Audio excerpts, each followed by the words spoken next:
Muy bien. Acordarse que es por vía transplacentaria. Tiene que ser primo infección durante el embarazo, como en el caso anterior. Si no es así, no tiene validez. ¿Ya? No, no deben de preocuparse. Solo puede haber afectación fetal en caso de primo infección, valga la redundancia. ¿Ya? Entonces, personas que ya tuvieron rubiola, tranquilos, no pasó nada. Miren, aquí la cosa cambia. Es fácil que se afecten los fetos al inicio, y eso sí es obvio. Si la infección ocurre al inicio del embarazo, la afectación fetal es alta, ¿sí? Lastimosamente, también es frecuente infectarse en esa etapa, ¿ya? Y al final de la gestación, ¿ya? Si bien es cierto, el feto puede infectarse, pero que se afecte, obviamente es escaso porque ya está formado, ¿no? Eso es una situación muy simple, de lógica nada más. ¿Ya? Igual aquí, entonces la probabilidad de infección y afectación fetal es relación inversa a la edad gestacional. O sea, en el caso anterior, si se acuerdan, era diferente, ¿no? En el caso anterior habíamos dicho que fácilmente se infectaban al inicio, o mejor dicho, era muy poco frecuente infectarse al inicio, pero si se infectaban había problemas. ¿Ya? Acá no, acá va de la mano, junto. ¿Ya? Entonces hay un espacio en el cual, digamos, nos sirve para dividir. O es grave al inicio o no va a ser grave al final, si quieren resumirlo así. Si la infección es al final, tranquilos. Y si esta gestante ya tuvo rubiola de niña, olvídense el problema, ya no hay nada que discutir. O si fue vacunada también, ¿no? Debidamente, antes de la gestación, obvio. Muy bien. Para la rubiola es este síndrome de Grech. ¿Ya? Síndrome de Grech. Microcefalia también. ¿Ya? Sordera. También hay afectación del ojo, catarata. Pero aquí hay una cosa que diferencia, que es el ductus persistente. ¿Ya? Ductus persistente. Todo lo demás es inespecífico, si se pueden dar cuenta aquí, ¿no? Fontanela grande, déficits neurológicos, hepatoesplenomegalia, o sea, muchas otras cosas produce, pero no es específico. Esto les va a ayudar. Si juntan estas cuatro cosas, hay que sospechar en rubiola. Pero el ductus persistente es digamos, un dato para poder diferenciar de las otras posibilidades, ¿ya? ¿Y cómo se dan cuenta de un ductus persistente? Ya, teóricamente sé que el ductus persistente ahí, pero ¿cómo me doy cuenta? Hay que auscultarnos, ¿cierto? ¿Y qué cosa escucho? El soplo en maquinaria, ¿no? ¿Y cómo se escucha el soplo en maquinaria? No les digo que imiten el sonido, sino cómo es. O sea, lo escucho en sístole y en diástole, igualito. Es un soplo sistodiastólico, que imita pues a una locomotora, esas antiguas a vapor, ese sonido igual. Porque como hay ductus, tanto en la sístole como en la diástole, la sangre va a pasar por el ductus que está permeable, ¿ya? Entonces el soplo se escucha en ambos tiempos. Soplo sistodiastólico, ¿ya? Soplo en maquinaria también le llaman. Que es prácticamente exclusivo de persistencia del ductus, ¿no? Casi exclusivo de persistencia del ductus. Diríamos exclusivo. No hay otra patología que te dé soplo en maquinaria. Ahí está el síndrome de Grech. Dice, clásicamente se describe en rubiola congénita de lo siguiente, ¿qué característica clínica no es parte de este? ¿Cuál es? Porque es lo que siempre les van a preguntar. ¿Pero convulsiones es de qué? Es de toxoplasma, ¿no? Del síndrome de Grech. Del tetra de Sabin, ¿no? Del tetra de Sabin. Entonces es muy común que les mezclen cosas así, ¿ya? Ahí tienen que recordar. No existe tratamiento específico. Ojo, no existe tratamiento específico. Y la inmunoglobulina, me dirán, ya han hecho inmunidad activa y pasiva, ya saben que la inmunoglobulina es inmunidad activa, se puede utilizar en varias... Acá hay inmunoglobulina, por si acaso, contra la rubiola, pero, claro, sería una inmunidad pasiva si usáramos inmunoglobulina. ¿Para qué serviría la inmunoglobulina? Sirve para que la mamá le pase rápido su cuadro clínico, pero no le ayuda absolutamente en nada al recién nacido, no le quita riesgo, ¿ya? Entonces, miren, la inmunización activa, o sea, generar anticuerpos gracias a la vacuna, hay que evitarla durante el embarazo, obviamente, o por lo menos hasta 3 meses antes del embarazo. Alimeira, y después del embarazo, además, pues la pregunta, después del embarazo no hay ningún problema, aunque sea al día siguiente le pueden poner, ¿ya? Pero hasta por lo menos 3 meses antes del embarazo no está bien, ¿ya? Esa es la inmunización activa, o sea, por vacuna. No pueden colocarle virus vivo atenuado sabiendo que ese virus vivo se va a replicar en el cuerpo de la mamá y va a pasar por sangre al niño. Y sería como si se estaría infectando. Lo único, digamos, dentro de todo lo malo es que es un virus vivo atenuado. Entonces, así que llegue al niño, por ser atenuado, no le va a causar tanto daño como si la misma infección. La inmunidad pasiva, o sea, usar inmunoglobulina, o sea, me explico mejor. La mamá está haciendo rubiola, por decir. Estamos en una situación grave, ¿no? Si la mamá está haciendo rubiola. Se supone que es la primera vez que se ha infectado, si no, no haría rubiola. Alguien diría, tenemos inmunoglobulina, hay que neutralizar a esos virus que están ahí. Si ustedes le dan, está bien, fíjense lo que va a pasar. Va a disminuir la enfermedad de la mamá. O sea, la mamá rapidito va a salir del cuadro. Sin embargo, no disminuye la viremia. O sea, los virus siguen ahí. Las manifestaciones clínicas mejoran, pero los virus siguen ahí. Y al seguir ahí, persiste el peligro de afectación fetal. O sea, dándole inmunoglobulina no le mejoran absolutamente en nada al niño. ¿Ya? ¿Qué se tiene que hacer? Evitar que las personas tengan rubiola durante la gestación. Hay que tener cuidado. ¿Y cómo podemos evitar? Si tenemos casos detectados en la familia, esos niños no deberían tener contacto con las gestantes, ¿no? Por el riesgo. Pero lo más probable es que ya tengan anticuerpos. Lo más probable. Y ahora que ya está dentro del calendario, con mucha más razón. ¿Ustedes habían visto epidemias de rubiola en las emergencias? Bueno, hasta mis tiempos sí todavía había. Venían 10, 15 niños toda la noche y todos con rubiola. Ya no, ¿no? Las vacunas ya están haciendo efecto entonces. Ustedes son pues de la nueva generación. En mis tiempos era algo diferente todavía. A ver, gestante de 7 semanas, primer trimestre, ¿no? Que hace 48 horas tuvo contacto con un enfermo de rubiola. ¿Estaría en peligro? Sí, claro, pero vamos a ver sus características. Dice, la mujer posee anticuerpos antirrubiola IgG, positivo. Bueno, acá les dan la titulación, ¿no? Es positivo, tiene anticuerpos. ¿Qué significa que tenga IgG? Que ya tuvo rubiola alguna vez, hace mucho tiempo probablemente. Dice, ¿qué actitud debería tomar? A ver, ¿qué harían acá de lo que está en las alternativas? Exacto, es tranquilizar a la madre porque la afectación embrionaria es prácticamente nula. Incluso quítenle lo de prácticamente, díganle es nula, no va a pasar nada. Porque usted ya tiene anticuerpos. ¿Cuál es la explicación? Que al ya tener anticuerpos no se va a infectar con rubiola. ¿Ya? Y al no infectarse con rubiola no le va a pasar absolutamente nada. Esto, neonato pretérmino, que al examen físico muestre microcefalia, leucocoria, esplenomegalia. Aquí lo único que nos está acercando algo es microcefalia, pero acuérdense que citomegalovirus también te daba microcefalia.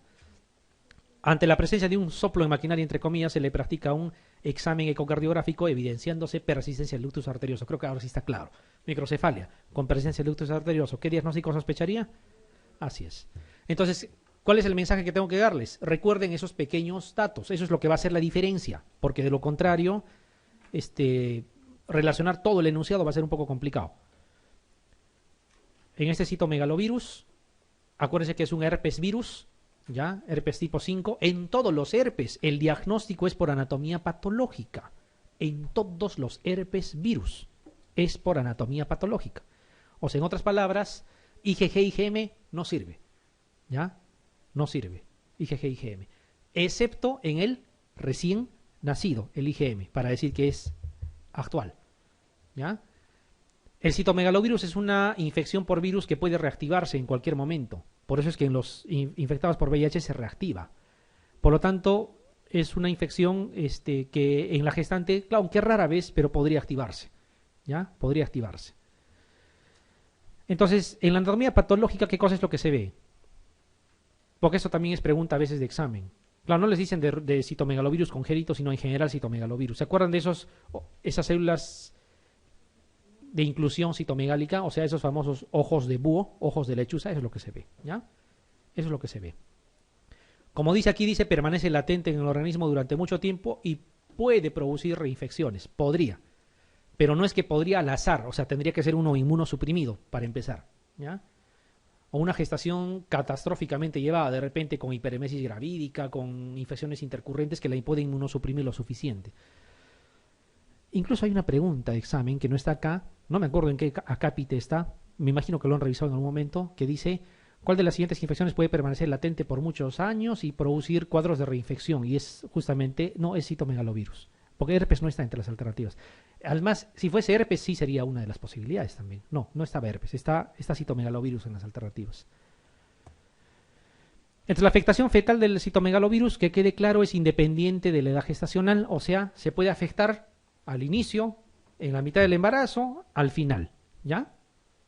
O sea, estamos diciendo la afectación fetal, o sea, no es a predominio de algún momento, digamos, en especial del embarazo. Lo que sí es cierto es que la afectación será más grave al inicio del embarazo, ¿ya? Pero en cualquier etapa del embarazo puede haber afectación, no se libra del total.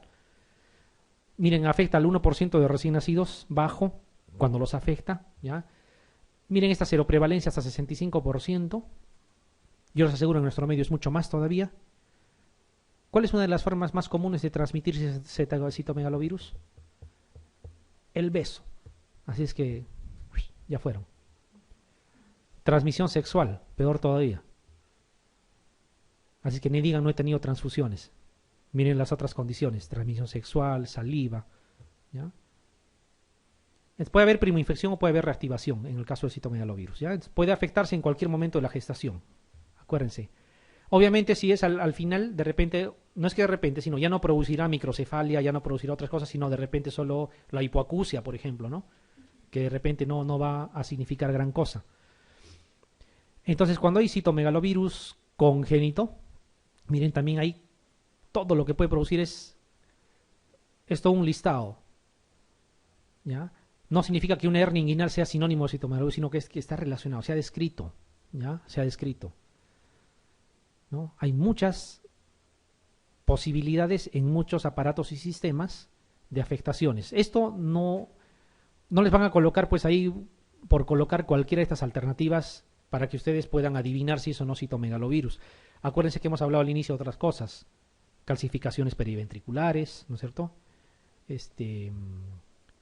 La corioretinitis, la microcefalia, son cosas que hay que recordar. Eso sí, junto les puede, digamos, de alguna manera preguntar. Justamente aquí hay una pregunta muy directa, y al ser muy directa también de manera directa se responde, porque si no conocemos esa característica no hay forma de adivinar. Dice, las calcificaciones intracraneales que produce el citomegalovirus en los fetos de madres infectadas con enfermedad activa, todo eso tiene que ser para que pueda producir ese efecto, se caracterizan ¿por qué? Porque son a predominio del lóbulo temporal, difusas, periventriculares, perimeningias, no produce calcificaciones, dice al final, ¿cuáles?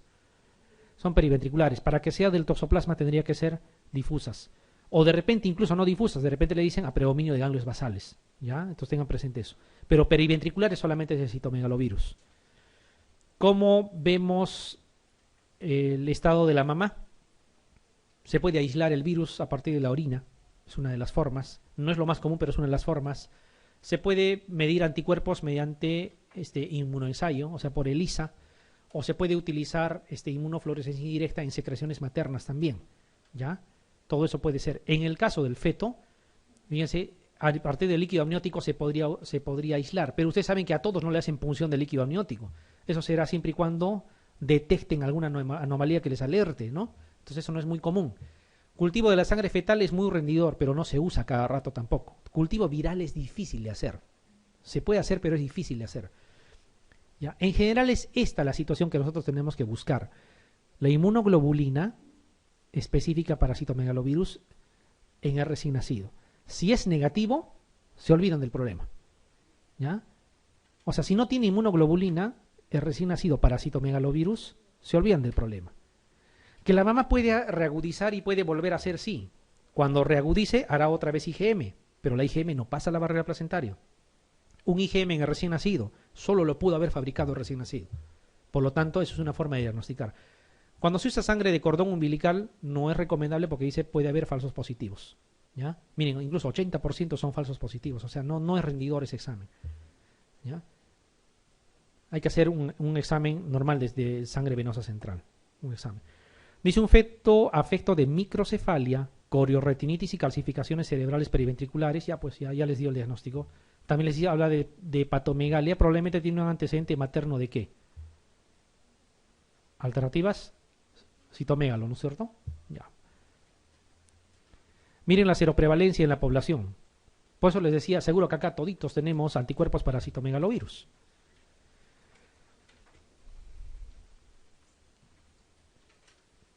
La gestante puede reactivar por el hecho de tener algún grado de inmunosupresión, ¿ya? Ese es en realidad el riesgo, no es otro. Pero como saben, el citomegalovirus necesita que tú estés bastante inmunosuprimido, por decirlo de una manera, para causarte un daño así importante, si no, no. Se considera, dice, la infección congénita por virus más frecuente. ¿Cuál era? También el citomegalovirus, es el más común de toditos, ¿ya? De todos. Hay que repasar todo esto, ¿ah? Porque ahora esto que parece demasiado fácil, se pueden olvidar si no le dan una mirada. En relación al momento de la infección fetal por el citomegalovirus, indique la alternativa correcta. No está hablando de gravedad, ¿ah? No confundan las dos cosas. Infección nada más. De hecho, que es más grave al inicio y es menos grave al final, pero está hablando de infección. Dice, es independientemente de la edad gestacional. ¿Es independiente o no de la edad gestacional? Claro, ya está, esa es la alternativa. Acá hay otras cosas más. Hay mayor afectación en el primer trimestre, lógico, pero no está hablando de severidad, está hablando de infección nada más. Quizá al final sea infección asintomática. Hay menor afectación fetal en el tercer trimestre, claro, el feto se va a afectar menos, pero se infecta por igual. En el momento del parto, mayor durante el puerperio. Llegamos a lo que nos interesa. Con esto vamos a rematar. Esto sí preguntan, ¿ah? Si lo demás, a veces sí, a veces no, esto sí o sí, siempre. Ya. No se mareen con lo que está ahí. En realidad ese es el resumen que tiene que acordarse. De todo lo que está aquí no es todo, ¿ah? Es lo que les voy a decir nada más. Hay puntos clave para poder diferenciar. No se sobrepone uno con otro, aunque no lo crean. Normalmente les van a hablar de la quinta y sexta enfermedad, y ahí va a quedar. Pero eso implica que haya una primera, segunda, tercera, cuarta, quinta, sexta y séptima enfermedad, ¿ya? No vaya a ser que por ahí les pongan o les pregunten así. Cuando hablan de la quinta enfermedad o la sexta enfermedad son preguntas comunes, ¿ya? Nunca han dicho la cuarta, la tercera, la segunda, pero este es el orden, ¿ya? El sarampión es quizá lo que más se ha escrito por mucho tiempo y fue, digamos, la que más problemas causaba, por eso es que se le consideró como la primera enfermedad exantemática, ¿ya? El sarampión. La rubiola, que se le parece, pero que no es igual, algunos le llaman sarampión alemán, ¿ya? Porque tiene características de sarampión, pero no es exactamente sarampión. Van más o menos de la mano. Ya no vemos sarampión. ¿Desde qué año en el Perú? Desde el 2000. No tenemos sarampión en el Perú. ¿Gracias a qué? A la vacunación. Así es. La vacunación es lo único que nos puede librar de enfermedades serias. Para que no haya VIH no es que van a encontrar la cura para el VIH, va a ser cuando encuentren la vacuna para el VIH. Ahí podemos pensar de librarnos de ese problema. Bueno, retomemos. Sarampión, rubiola, primera y segunda enfermedad, ¿ya? La única bacteriana de las que están acá es escarlatina. La única. Todas las demás son virales, ¿ya? La única es escarlatina. ¿Y quién produce la escarlatina? Justamente el estreptococo beta hemolítico del grupo A. Ese que produce las faringoamigdalitis, ese mismo también produce, ¿no? La escarlatina. Es la única bacteriana. La única donde se sugiere usar antibióticos. Las demás nada que ver. Bien, miren, la mayoría de las características así notables que son motivos de pregunta de examen están en el prodromos, acuérdense, ¿ya? Por ejemplo, esas famosas manchas de Koplik, que hasta el cansancio lo habrán visto, está en el prodromos, no está cuando el cuadro clínico se ha instalado, ¿ya? Está en el prodromos. ¿Ya? De la rubiola, esas manchas de Forchheimer que también se incluyen, no es otra cosa que esas lesiones típicas de la rubiola que parecen petequiales, ¿ya? También es en el prodromos. Ténganlo presente, ¿ya? Entonces, importante para esas dos representativas tener en cuenta eso. ¿Qué más? Para mixovirus, Para el sarampión, alguna vez lo han preguntado. El de la papera también es para mixovirus. ¿Es un virus de qué tipo? Si tiene una Y en su escritura. RNA. ¿Sí? RNA. El togavirus o togaviridae, ¿qué cosa es? Si le quitan viridae queda toga y toga tiene un significado. RNA también. Es RNA, es RNA. ¿Ya? Muy bien. La varicela es por el virus de la varicela zoster. ¿Qué tipo es? Es un herpes. Todos los herpes son DNA. Todos los herpes son DNA. Ya, muy bien. El herpes 6, el herpes 7, todos ellos son RNA. ¿Un coronavirus qué será?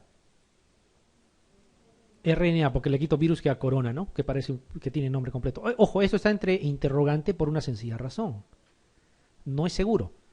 La enfermedad de Kawasaki se postula que puede ser por un coronavirus, pero en general se dice no tiene causa definida. Ya, es una vasculitis. Algunos dicen que es de causa inmunológica netamente. ¿Ya? Los AINES están prohibidos en toditos, porque pueden producir ¿qué cosa? Así es, el síndrome de Reye.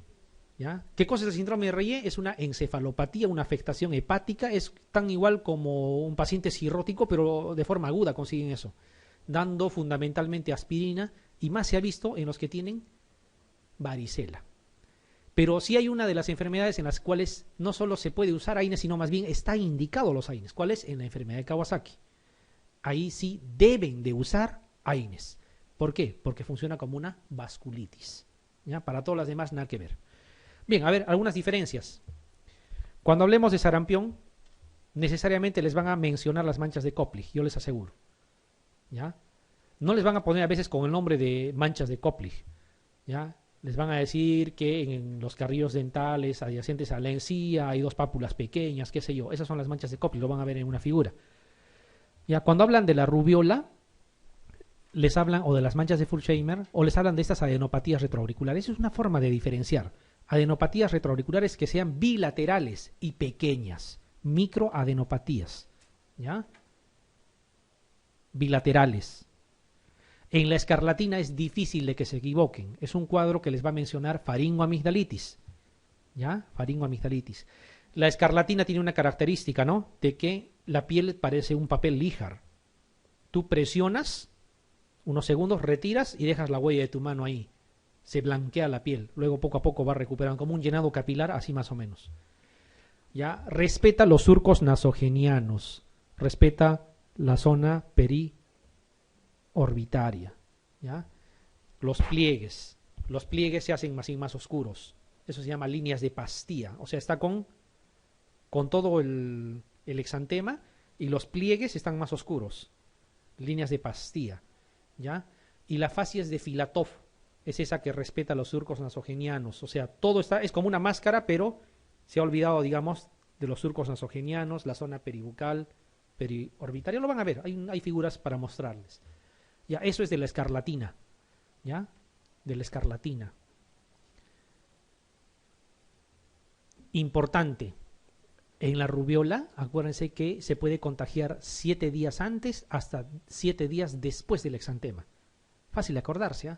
7 días antes hasta 7 días después. O sea, 7 días antes de que aparezca la rubiola hasta 7 días después que ha desaparecido el exantema. Se puede contagiar.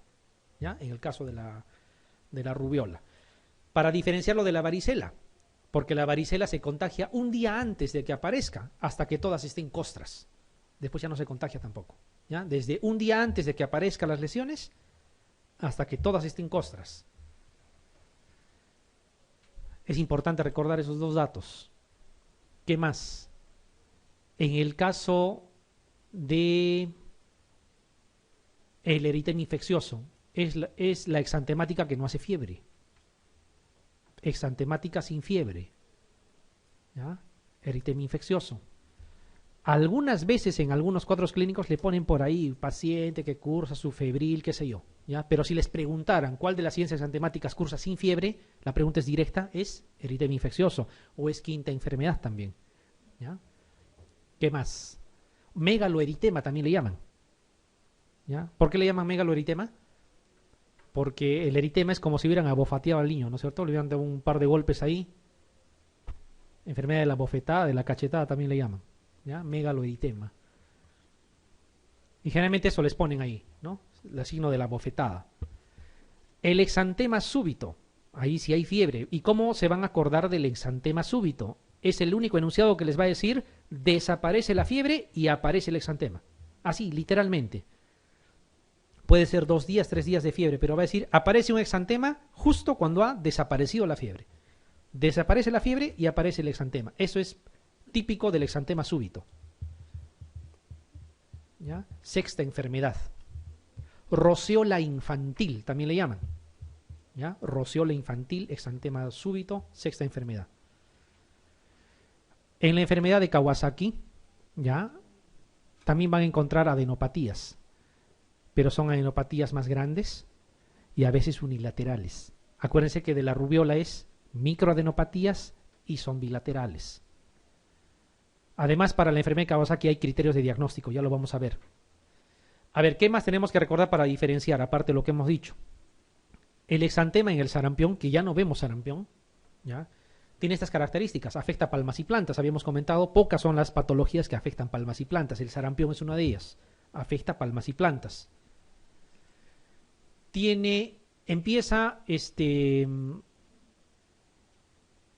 Empieza en rostro, ¿ya? Y se generaliza rapidísimo. En más o menos un día se ha llenado el cuerpo.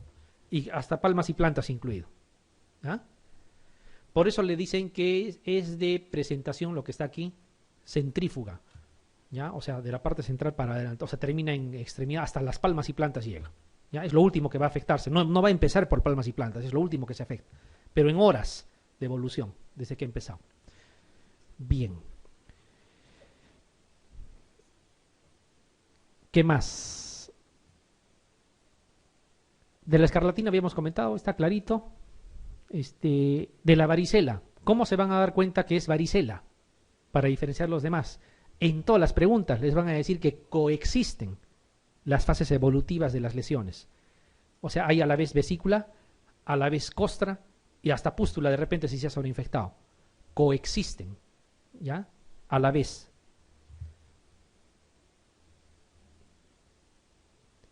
Acuérdense, desde un día antes hasta que aparezca el exantema hasta que todas se hayan hecho costras.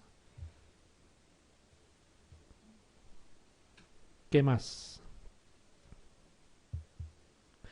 En el eritema infeccioso, ya, o quinta enfermedad, o megaloeritema, también le llaman así, este signo de la bofetada. Literalmente le dicen como si hubieran abofeteado al niño, ¿ya? Eso es importante. ¿Qué más? Del exantema súbito ya lo hemos dicho, aparece el exantema apenas pasa la fiebre. Tratamiento con antibióticos solamente en el caso de la escarlatina, porque está producido por bacteria. En lo demás, generalmente es solamente tratamiento sintomático, en general, ¿ya? En general. Para el caso de la varicela, algunos consideran el aciclovir, que acorta la evolución de las lesiones, pero no es que esté indicado tampoco. Y el único donde se puede usar salicilatos, AINES, incluso aspirina, es en la enfermedad de Kawasaki. La enfermedad de Kawasaki es la única que les va a decir que el exantema se asocia a patología cardíaca, infartos o aneurismas o bloqueos de rama o algo así, ¿ya? ¿Por qué? Porque es una vasculitis, ¿ya? Porque es una vasculitis. ¿Con qué cosa se va a complicar el sarampión? Otitis fundamentalmente, ¿ya? Es lo que más vamos a ver. Puede haber neumonía, obviamente, encefalitis también. Para la rubiola también puede haber encefalitis. Lo más común es artritis en la rubiola, no vayan a confundir. La rubiola te puede producir muchas cosas, pero ya artritis es lo más común. De la escarlatina ya saben, pues, ¿no? La fiebre reumática, la glomerulonefritis postestreptocócica, lo que hemos visto, porque es parte del mismo agente etiológico. ¿Cuál es la principal complicación de la varicela? Que se sobreinfecte, ¿no? Y se haga un impétigo secundario, ¿no? Es lo más común. Del eritema infeccioso puede haber aplasia, cuidado, porque ese parvovirus B19 saben que está asociado a la crisis de eritroblastopenia, o sea, puede haber cuadros de aplasia, hay que acordarse bien, aplasia medular. Del exantema súbito, la principal complicación puede ser convulsiones febriles, ¿ya? Pero no, tampoco no es muy común, no es muy común que se presente. Y en la enfermedad de Kawasaki, como habíamos dicho, como ven acá, infarto agudo de miocardio, insuficiencia cardíaca, ¿no? Hasta endocarditis infecciosa se ve, o sea, afectación cardiovascular.